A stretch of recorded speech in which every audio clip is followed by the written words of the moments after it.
پڑھیے میرے ساتھ، ربنا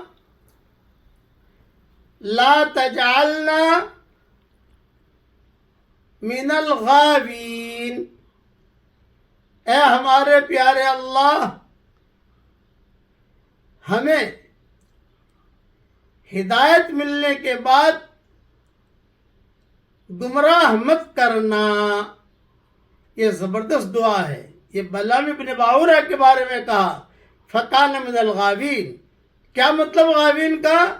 بہت اچھا آدمی تھا پھر بگڑ گیا، بہت اچھی آپا تھی پھر بگڑ گئی، شیطان نے اسے بھٹکا دیا۔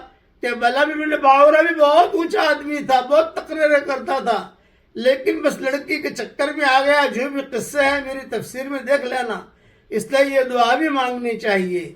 سب سے بڑی گمراہی یہ ہے کہ ہدایت ملنے کے بعد آدمی گمراہ ہو جائے، یہ سب سے بڑی گمراہی ہے۔ اللہ تعالیٰ اس گمراہی سے ہم سب کی حفاظت فرمائے، آمین۔